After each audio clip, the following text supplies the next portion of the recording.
شیطان شروع سے ہی انسان کا دشمن ہے، جو کبھی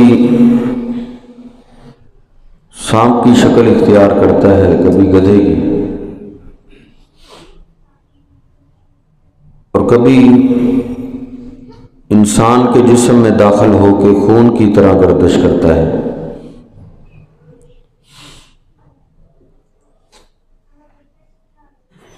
جن کو ہم نہیں دیکھ سکتے،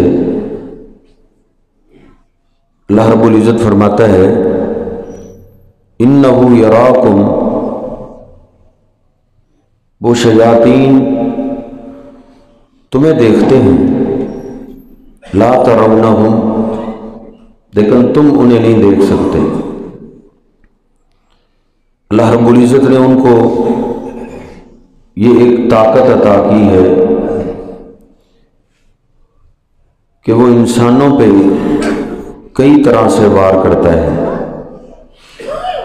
بہکانے کی پوری کوشش کرتا ہے۔ اللہ رب العزت فرماتا ہے یا ایھا الناس ان وعد اللہ حق فلا تغرنکم الحیاۃ الدنیا ولا یغرنکم باللہ الغرور۔ اے لوگو، بے شک اللہ کا وعدہ سچا ہے، تمہیں دنیا کی رنگینییں، دنیا کی زندگی کہیں دھوکے میں نہ ڈال دے، اور کہیں دھوکے باز تمہیں دھوکے میں نہ ڈال دے۔ ان الشیطان لکم عدو فاتخذوہ عدوا، بے شک شیطان تمہارا دشمن ہے، اس کو تم اپنا دشمن ہی سمجھو۔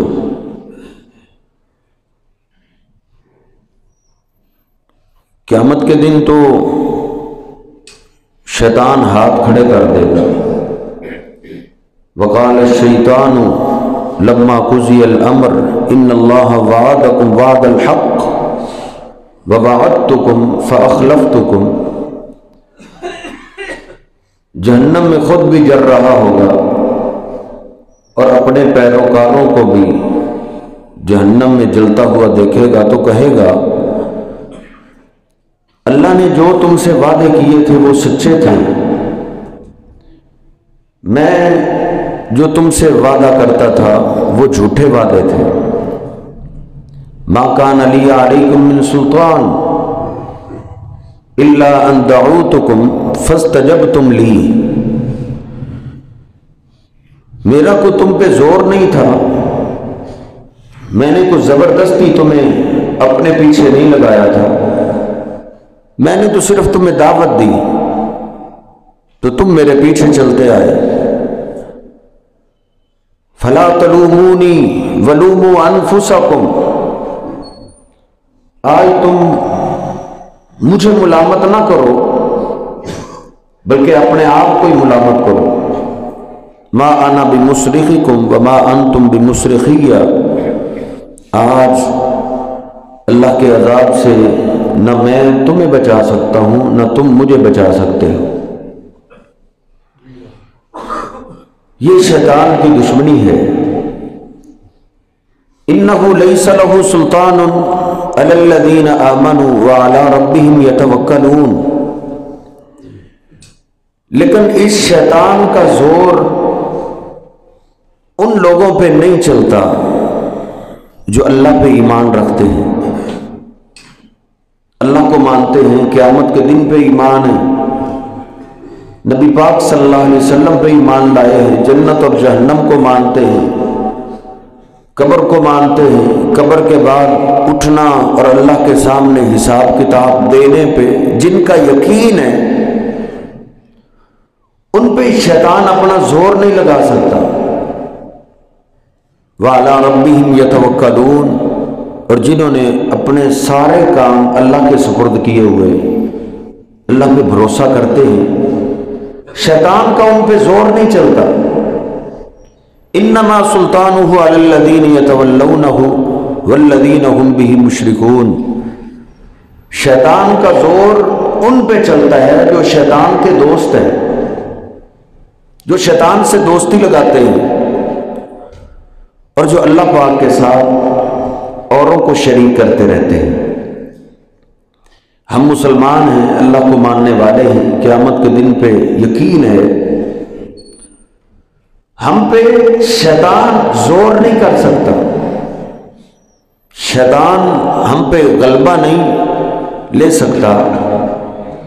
ہاں لیکن کچھ اس نے چور دروازے بنائے ہوئے ہیں، جن دروازوں کے ذریعے وہ ہم پہ حملہ کرتا رہتا ہے۔ شیطان ہمیں موت تک چھوڑے گا نہیں، کئی ایک اس نے راستے بنائے ہوئے ہیں، ان راستوں کے ذریعے وہ ہر روز مجھ اور آپ پہ حملہ کرتا رہتا ہے۔ ہماری موت تک وہ اسی کوشش میں لگا ہوا ہے کہ کسی طریقے سے یہ اللہ کے دین ایمان سے پیچھے ہٹ جائے۔ اس کے کئی ایک چور دروازے ہیں، جن میں سے اہم ترین جو چور دروازے ہیں ان کا آج ذکر کرنا چاہتا ہوں کہ شیطان ایمانداروں پہ غلبہ تو نہیں پا سکتا، لیکن کئی وہ راستے بنا لیتا ہے۔ ان میں سے پہلا راستہ ہے شکوک و شبہات کا۔ شیطان شک کے ذریعے ایماندار پہ حملہ کرتا ہے، شکوک و شبہات میں پڑ جاتا ہے۔ بس اوقات شیطان انسان کو اللہ پاک کی ذات کے بارے میں شکوک و شبہات میں ڈال دیتا ہے۔ شیطان کی یہ کوشش ہوتی ہے ان تقولوا علی اللہ ما لا تعلمون، کہ تم اللہ کے بارے میں ایسی بات کرو جس کا تمہارے پاس علم نہیں۔ بس ایسے ہی چلتے چلاتے اللہ پاک اتنی بڑی ذات کے بارے میں کوئی بات کر دو بغیر علم کے، شیطان بڑا خوش ہوتا ہے۔ بخاری شریف میں نبی پاک صلی اللہ علیہ وسلم فرماتے ہیں، سیدنا ابو ہریرہ رضی اللہ تعالیٰ عنہ روایت کرتے ہیں کہ آپ نے فرمایا کہ شیطان تم میں سے ایماندار کے پاس آتا ہے۔ یہ آپ کن کو کہہ رہے ہیں؟ صحابہ اکرام کو کہا جا رہا ہے کہ تم میں سے کسی کے پاس شیطان آتا ہے اور آ کے دل پہ جم کے بیٹھ کے وسوسہ ڈالتا ہے کہ من خلق کذا، اتنی بڑی زمین ہے، اس کو کس نے پیدا کی ہے؟ من خلق کذا، آسمان کو کس نے بنایا ہے؟ ستاروں کو کس نے پیدا کیا ہے؟ سورج کو کس نے پیدا کیا ہے؟ چاند کو بنانے والی کون سی ذات؟ سوال خود ڈالتا رہتا ہے اور اس کا جواب بھی ڈالتا رہتا ہے کہ ان ساری چیزوں کو پیدا کرنے والی تو اللہ کی ذات ہے۔ حتیٰ کہ آخر میں آ کے وہ یہ حملہ کر جاتا ہے جو اس کا اصل مقصد ہوتا ہے۔ وہ کہتا ہے اب یہ سوچ، من خلق ربک کا، تیرے رب کو کس نے پیدا کیا؟ نبی پاک صلی اللہ علیہ وسلم فرماتے ہیں فَإِذَا بَلَغَهُ، جب شیطان تم پہ یہ حملہ کرے تو فَلْيَتَعَوَّذْ بِاللَّهِ مِنَ الشَّيْطَانِ، تو شیطان مردود کی اللہ سے پناہ مانگ لو، اعوذ باللہ من الشیطان الرجیم پڑھو، وَلْيَنْتَهِ، اور اس خیال کو چھوڑ دو، اس خیال کے پیچھے نہ لگو۔ اس خیال کے پیچھے کئی لگے اور دہریے بن گئے، گمراہ ہو۔ یہ شکوک و شبہات کے ذریعے شیطان حملہ کرتا ہے۔ ایک ایماندار آدمی اللہ کا قرب نماز کے ذریعے حاصل کرتا ہے۔ مسجد وقترب، جیسے جیسے بندہ نمازی بنتا جاتا ہے، اللہ کے قریب ہوتا جاتا ہے، شیطان نماز میں بھی بندے کو نہیں چھوڑتا، آ جاتا ہے۔ کبھی وضو پہ شکوک و شبہات ڈالنے شروع کر دیتا ہے، وضو والے آزاد ہو رہا ہے تو دھوئے جا رہا ہے، دو دفعہ، تین دفعہ بلکہ اتنے شک میں ڈال دیتا ہے کئی لوگ 3 سے زیادہ دفعہ بھی آزاد دھو دیتے ہیں، پتہ نہیں میرا وضو بھی صحیح ہوا ہے کہ نہیں۔ نبی پاک صلی اللہ علیہ وسلم نے یہ شیاطین کے جتنے حملے ہیں ان کا حل بتایا ہے۔ آپ کے پاس ایک دیہاتی آیا، کئی وقت طہور، وضو کا طریقہ کیسے؟ آپ نے وضو کر کے دکھایا، 3 دفعہ سارے آزاد ہوئے۔ آپ نے فرمایا من زاد علی ھذا فقد عصا وظلم، جس نے اس سے آگے بڑھنے کی کوشش کی، 4 دفعہ اعضاء کو دھو رہا ہے، اس نے برا کیا اور ظلم کیا۔ 3 دفعہ آپ نے اعضاء دھو لیے ہیں، اب شیطان کے شکوک و شبہات کو چھوڑ دیں۔ نماز کے لیے آ گئے ہو تو پھر شیطان آپ کے پیچھے پیچھے، وہ آپ کو کہیں نہیں چھوڑے گا۔ نبی پاک صلی اللہ علیہ وسلم فرماتے ہیں اذا سمع النداء، بخاری شریف میں ہے، مسلم میں ہے کہ جب اذان کی آواز شیطان سنتا ہے، سنتے ہی ادبارہ بھاگ جاتا ہے، بلہو ذرات، گود مارتا ہوا وہ بھاگ جاتا ہے، ادھر جا کے ٹھہرتا ہے جہاں اس کو آواز نہیں آتی۔ اذان ختم ہوئی پھر آ گیا، فوسوسہ، دیکھتا ہے کون نفل پڑھ رہا ہے، کون سنتے پڑھ رہا ہے، پھر اس پہ آ کے حملہ شروع کر دیتا ہے۔ فَإِذَا صُوِّبَ، جب پھر تکبیر شروع ہو جاتی ہے تو شیطان پھر بھاگ جاتا ہے، تکبیر ختم ہوئی شیطان پھر آ گیا، انسان کی نماز پہ حملہ کرنا شروع کر دیتا ہے۔ اذکر قضا، فلاں کام یاد کر، فلاں یاد کر۔ آپ فرماتے ہیں الشیطان یجری من الانسان کمجری الدم، شیطان کو اللہ نے اتنی ڈھیل دی ہے کہ وہ انسان کے جسم میں ایسے گردش کرتا ہے جیسے خون گردش کرتا ہے۔ الشیطان جاسم علی قلب ابن آدم،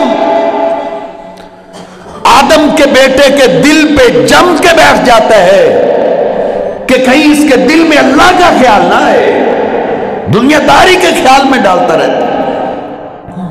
سیدنا عثمان بن ابو العاص رضی اللہ تعالیٰ عنہ، مسلم شریف میں ہے، نبی پاک صلی اللہ علیہ وسلم کی خدمت میں حاضر ہوئے، عرض کرتے اللہ کے حبیب میں نماز شروع کرتا ہوں، فحال بینی و بین صلاتی و قراءتی، نماز شروع کرتا ہوں، پڑھنا شروع کرتا ہوں تو میرے اور میری نماز اور قراءت کے درمیان شیطان آ جاتا ہے، مجھے ہوش ہی نہیں رہتی میں کیا پڑھ رہا ہوں، بس خیالات پہ خیال آتے ہی جاتے ہیں۔ نبی پاک صلی اللہ علیہ وسلم نے فرمایا ذاک الشیطان، یہ شیطان ہے، شیطان تیرے دل میں وسوسے ڈالتا ہے، یقال لہ خنزب، جس کا نام خنزب ہے، جس کا کام یہ ہے کہ نمازیوں کو نماز سے غافل کرنا ہے، پر نماز رہا ہو خیال میں نے اس کا کہیں اور ہی لے کے جانا ہے۔ آپ نے فرمایا جب تیرے پاس یہ معاملہ بنے، شیطان آ جائے، فَلْيَتَعَوَّذْ بِاللَّهِ، تو اعوذ باللہ من الشیطان الرجیم پڑھو نماز میں، پڑھ کے فَتْفُلْ عَلَى يَسَارِ کا سلاسل، 3 دفعہ اپنی بائیں جانب تھوک دو، 3 دفعہ اپنی بائیں جانب تھوک دو تو اللہ پاک کی مدد آئے گی اور اللہ شیطان کو ذلیل کر دے گا۔ سیدنا عثمان بن ابو العاص رضی اللہ تعالیٰ فرماتے ہیں جب میں نے یہ کام کیا تو اللہ پاک نے میری نماز کو شیاطین کے وسوسوں سے پاک کر دی، اس لیے شیطان حملہ کرتا رہتا ہے۔ نبی پاک صلی اللہ علیہ وسلم فرماتے ہیں شیطان کئی دفعہ بندے کے دل و دماغ میں ایسے حاوی ہو جاتا ہے کہ بندے کو پتہ ہی نہیں رہتا کم صلی ثلاثا و اربعا، کہ اس نے نماز پڑھی کتنی، پتہ ہی نہیں، 3 رکعتیں پڑھ لی ہے، 4 پڑھ لی ہے، شیطان نے حملہ کر دیا ہے۔ اب بھاگنا نہیں، شیطان کا مقابلہ کرنا ہے، خود نہیں بھاگنا، کہ نماز ایسے ہے تو اس نماز کا فائدہ ہی نہیں، تو پڑھتے ہی نہیں. نہیں، ہم نے نہیں بھاگنا، ہم نے اپنے دشمن شیطان کو بھگانا ہے. نبی پاک صلی اللہ علیہ وسلم فرماتے ہیں فَلْيَطْرَحِ الشَّكَّ وَلْيَبْنِ عَلَى مَا اسْتَيْقَنَ. جب آپ کو شک پیدا ہو گیا کہ پتہ نہیں میں نے کتنی رکعتیں پڑھی ہیں، تو آپ فرماتے شک چھوڑ دو، جو یقین ہے اس پہ نماز شروع کرو. مثلا مجھے اور آپ کو شک ہے کہ پتہ نہیں 4 رکعتیں ہوئی ہیں یا 3 ہوئی ہیں، یعنی مجھے اور آپ کو اب شک پڑا ہے 4تھی رکعت میں. جب 4تھی رکعت میں شک ہے تو شک چھوڑ دو. 3 تو پکی بات ہے، 4تھی میں ہی شک ہے، شک چھوڑ دو، 3 سے نماز شروع کرو. 1 رکعت اور پڑھو، 4 پوری ہو گئی. آپ فرماتے ثم مسجد سجدتین، پھر 2 سجدے کرو قبل ان یسلم، سلام پھیرنے سے پہلے. اگر آپ نے 5 رکعتیں پڑھ لی کنہ شفعنا لہ، تو 2 سجدوں سے اللہ ان 5 کو 6 رکعت کا ثواب عطا کر دے گا. اور اگر 4 رکعتیں پڑھ لی ہیں، 4 پوری تھی، تو کانتا ترغیما للشیاطین، ان 2 سجدوں سے اللہ پاک تمہارے دشمن شیطان کو ذلیل کر دیتا ہے. وہ اپنے سر پہ مٹی ڈالتا ہوا بھاگتا ہے کہ میں نے 1 سجدہ نہیں کیا تھا اور ابن آدم 2 اور کر رہے ہیں. پھر وہ آپ پہ وسوسے ڈالنے چھوڑ دے گا کہ میں نے اگر اس کو خیالات کی دنیا میں لے گیا تو یہ تو 2 سجدے اور کرے گا. جتنے زیادہ بندہ اللہ کو سجدہ کرتا ہے، بندہ اتنا ہی زیادہ اللہ کے قریب ہوتا ہے. تو اس کا پہلا چور دروازہ یہ ہے کہ بندے کو شکوک و شبہات میں ڈالتا ہے. نبی پاک صلی اللہ علیہ وسلم کی حدیث آئی، شکوک و شبہات میں ڈالنے کی کوشش کرے گا، لیکن ہم نے اس کے پیچھے نہیں لگنا.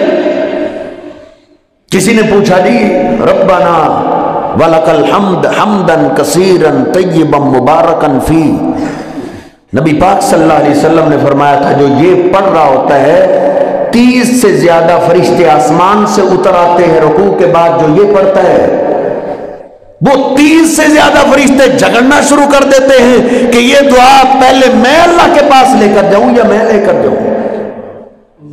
کسی نے کسی شیخ سے کہا کہ آپ نے کبھی ان فرشتوں کو دیکھا ہے؟ انہوں نے کہا کہ ہم اپنی آنکھوں سے دیکھ لیں تو ہمیں اتنا یقین نہیں ہوتا جتنا ہمیں اپنے محبوب پیغمبر کی زبان پہ یقین ہو جاتا ہے. شک نہ کریں. اس کی کوشش یہ ہے کہ وہ بندے کو، ایماندار کو شکوک و شبہات میں ڈال. اور دوسرا اور خطرناک اس کا جو چور دروازہ ہے وہ یہ ہے کہ شیطان کی کوشش ہوتی ہے کہ غصے میں بے قابو ہو جائے.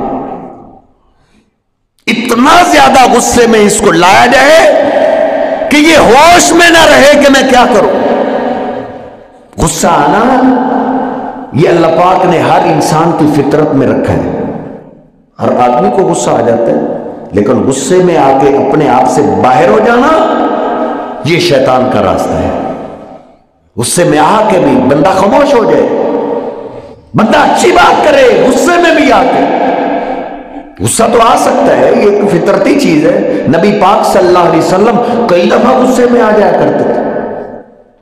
آپ بخاری شریف میں ہے مال غنیمت تقسیم کر رہے ہیں، ایک دیہاتی پاس سے گزر رہا ہے.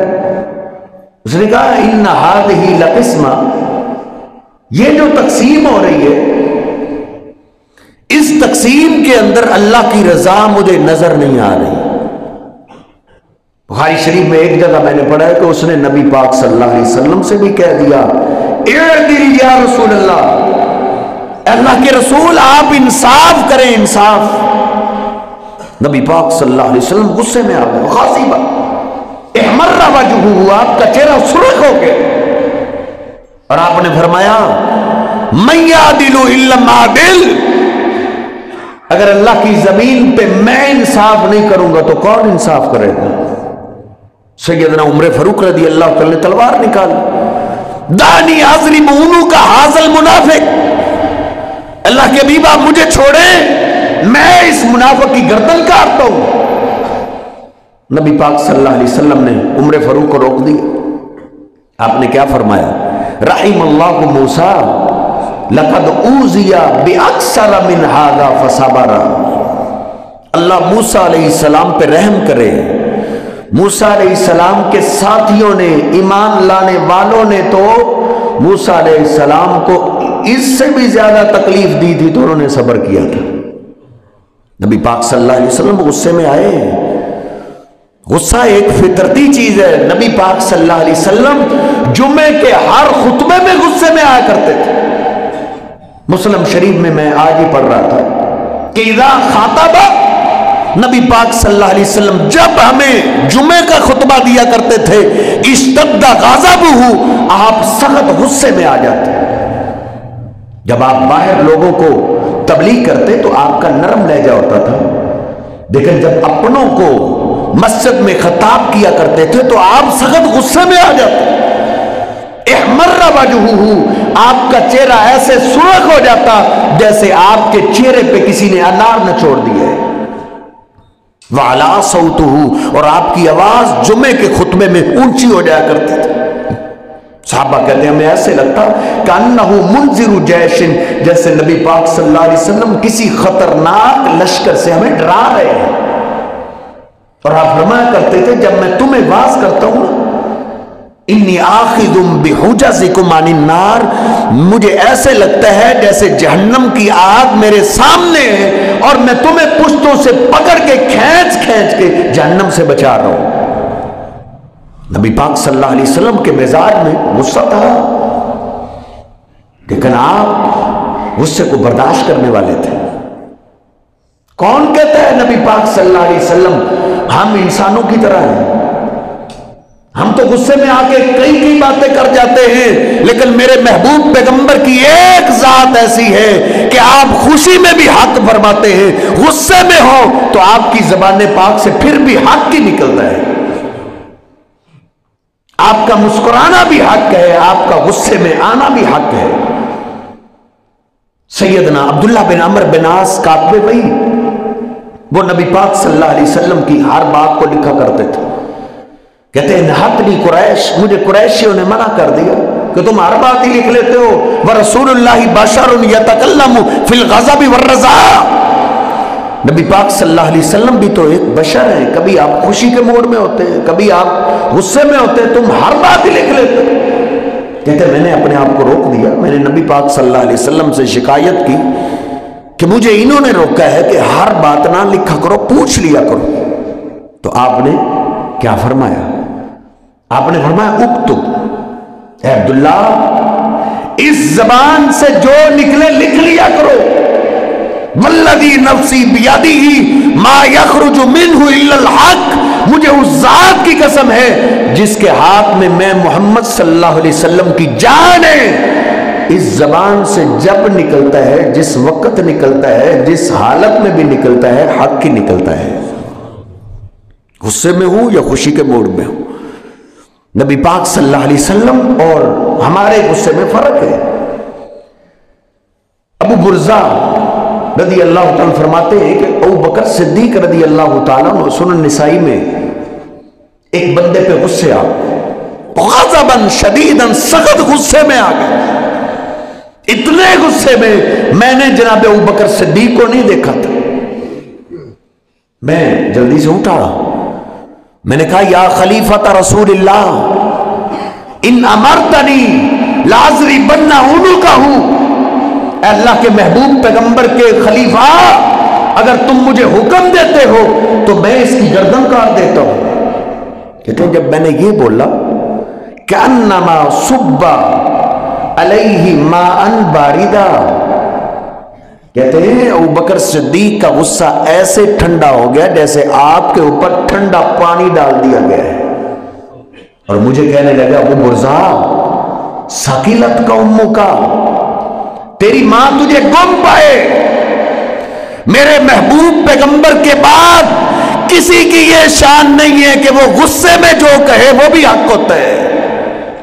نہیں، نبی پاک صلی اللہ علیہ وسلم کی ایک واحد ذات تھی جو غصے میں بھی بولے جو وہ حق بولتے ہیں. ہم آپ کی شان کو نہیں پہنچ سکتے.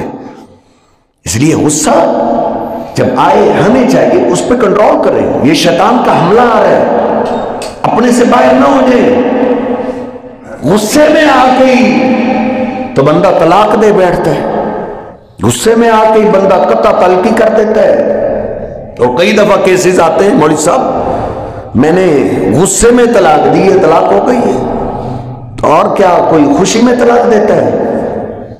جو بھی یہ معاملہ کرتا ہے غصے کی حالت میں.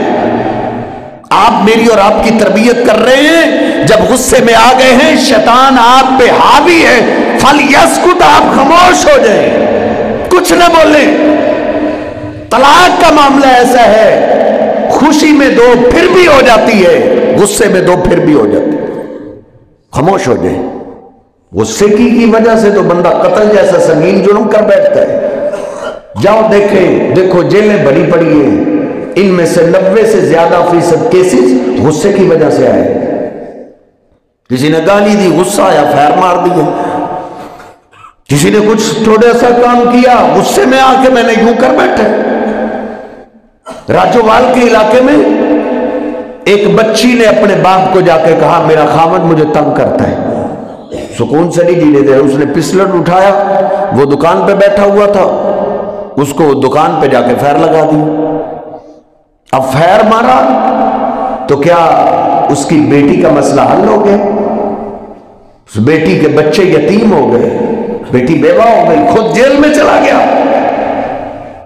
اور کئی سال جیل میں رہا. ادھر کے شیخ صاحب بتا رہے ہیں کہ اس کی اولاد نے تنگ آ کے راجووال شہر چھوڑ دیے. غصے میں آ کے بندہ کئی دفعہ ایسے ایسے فیصلے کر بیٹھتا ہے کہ ساری زندگی پھر اس پہ پچھتاوا لگا رہتا ہے. اس لیے غصے پہ کنٹرول کیجئے. نبی پاک صلی اللہ علیہ وسلم فرماتے خاموش ہو جاؤ. 2 آدمی لڑ رہے تھے, ایک بڑا ہی غصے میں گالیاں دینے لگا. نبی پاک صلی اللہ علیہ وسلم نے فرمایا انی لعالم کلمۃ, مجھے ایک کلمہ آتا ہے, جانتا ہوں اگر یہ کلمہ وہ پڑھ لے تو اللہ اس کے غصے کو ختم کر دے گا. صحابہ نے پوچھا وہ کون سا ہے؟ کہا اعوذ باللہ من الشیطان الرجیم. جب غصہ ہے اعوذ باللہ من الشیطان الرجیم پڑھے, کیونکہ شیطان بندے پہ حاوی ہو جاتا ہے. شیطان کی پناہ مانگے اللہ پاک سے. آپ فرماتے ہیں فَلْيَجْلِسْ, کھڑے ہو تو بیٹھ جاؤ, وَإِلَّا, اگر نہیں غصہ جا رہا تو لیٹ جاؤ. غصے کو نافذ کرنے کی کوشش نہ کرو. نبی پاک صلی اللہ علیہ وسلم نے پوچھا تم میں سے بہادر اور دلیر کون ہے؟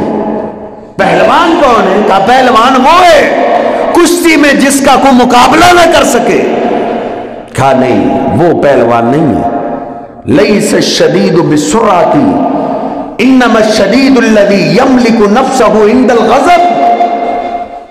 میرے ہاں سب سے بڑا بہادر, سب سے بڑا پہلوان وہ ہے جو غصے کے وقت اپنے آپ پہ قابو پا لیتا ہے, اپنے آپ پہ کنٹرول کر لیتا ہے. یہ میری امت کا سب سے بڑا بہادر انسان ہے. نبی پاک صلی اللہ علیہ وسلم کے پاس ایک صحابی آیا نا, مجھے وصیت کرے, اور اس سے نہیں یا رسول اللہ وصیت کرے. آپ نے فرمایا لا تغضب, غصہ کاری نہ.